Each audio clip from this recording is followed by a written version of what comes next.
আসসালামু আলাইকুম। আজ আমরা বাইলা মাছের রেসিপি দেখাবো।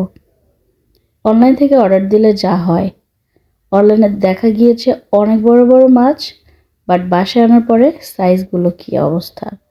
এখন এগুলোকে কেটে ধুয়ে নেওয়া হয়েছে। তার মধ্যে দিয়ে দেওয়া হলো পরিমাণ মতো লবণ। এখানে মাছের পরিমাণ 1 কেজি। হলুদের গুঁড়া, মরিচের গুঁড়া, এটা দিয়ে ম্যারিনেট করে হাফ অ্যান আওয়ার রেখে দিয়ে তারপরে একটা প্যানে তেল গরম করে তার মধ্যে এই ম্যারিনেট করা মাছগুলো দিয়ে দিলাম। এখন এগুলোকে সুন্দর করে ভেজে নিতে হবে। ভাজার আরেকটা ট্রিক্স হচ্ছে, মানে এক সাইডে একদম পুড়ে যাবে আর এক সাইড খুব ভালোভাবে ভাজা হবে, ওরকম না। সব দিকে যদি ঠিক মতন মিডিয়াম আঁচে জালটা রাখা হয় তাহলে প্রপার ওয়েতে মাছটা ভাজাও হয়ে যায় এবং পুড়ে যায় না। আসলে আমার প্রচণ্ড জ্বর এবং ঠান্ডার কারণে ভয়েসটা অনেক বাজে শোনা যাচ্ছে। That's why I am sorry, আমি এর চেয়ে আর লাউডলি কথা বলতে পারছি না। এখন আমাদের ভাজা কমপ্লিট। ওই প্যানের মধ্যে আরেকটু তেল দিয়ে তার মধ্যে দিয়ে দিলাম 2 টেবিল চামচ পেঁয়াজ পেস্ট। এখন এই পেঁয়াজ পেস্টটার সাথে আরও দিয়ে দিচ্ছি রসুন পেস্ট, হলুদের গুঁড়া, মরিচের গুঁড়ো, সবগুলো একে একে করে দিয়ে দিতে হবে। আসলে আম্মু যে রান্না করে, সব আম্মুদের হাতেই রান্নার একটা জাদু থাকে। তার বাচ্চারা সেই রান্নাটা খেতে এত কমফোর্ট ফিল করে, মানে বাচ্চাদের কাছে মনে হয় মায়ের হাতের রান্নাটা বেহেশতের খাবারের মতন। আলহামদুলিল্লাহ। তো এখন এটাকে একটু নেড়েচেড়ে নিতে হবে। আমরা মশলাটা খুব ভালোভাবে ভুনা করব। দিয়ে দিলাম পরিমাণ মতন লবণ। যত ভালো ভুনা তত বেশি মজা। তো এখন এটাকে ভালোভাবে নেড়েচেড়ে নিচ্ছি।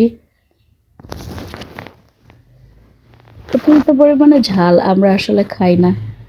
আমরা ঝালটা এমনভাবেই প্রেফার করি যেন ওই সেম ঝাল দিয়েই বাচ্চা থেকে শুরু করে বাসায় সবাই খেতে পারে। ছোটোবেলা থেকে আমরা ঝালটা একটু অ্যাভয়েড করার ট্রাই করি।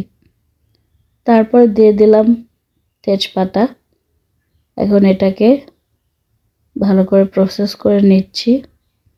এই যে অনেকটাই ভুনা হয়ে গিয়েছে, এখন মশলাটার থেকে যেন কাঁচা স্মেলটা চলে যায়, দ্যাটস ওয়াই দিয়ে দিলাম একটু পানি। এই পানিটায় পুরোপুরি মশলাটা ভুনা হয়ে যাবে। আম্মু বলে এই যে ভুনা মশলাটা দিয়েও নাকি ভাত খেতে অনেক বেশি মজা লাগে। তো এখন আমাদের যেহেতু মশলা ভুনা হয়ে গিয়েছে, তার মধ্যে দিয়ে দিলাম পরিমাণ মতো পানি। এই পানিতেই আসলে পুরোপুরি মাছটা হয়ে যাবে। এখন পানির বলক উঠে গিয়েছে, একে একে মাছগুলো আমরা দিয়ে দিব। মাছগুলো এতটাই ভালোভাবে ফ্রাই করা হয়ে গিয়েছে, আর আমি তো মাছখোর, মানে মাছ ছাড়া আসলে আমার একটা দিনও ইম্পসিবল। মাছ অ্যান্ড ডিম, এই দুইটা জিনিস। তো এই জন্য ফিশ ফ্রাই হবে আর আমি খাবো না, এটা তো হতে পারে না।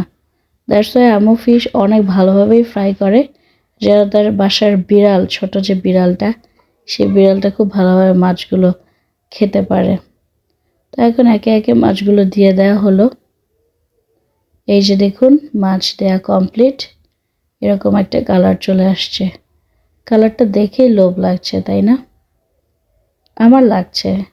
এবং আপনারা যদি স্মেলটা নিতে পারতেন তাহলে বুঝতেন যে কি সুন্দর স্মেলটা আমরা পাচ্ছি। এখন একটু ধনিয়া পাতা দিয়ে এটাকে নামিয়ে নিব। অ্যাকচুয়ালি এটার প্রনাউন্সিয়েশনটা ধনে পাতা হবে, বারবার করে ফেলি। এখন গরম ভাতের সাথে এই মাছ দিয়ে 3-4 প্লেট ভাত এমনিতেই সাবার হয়ে যাবে।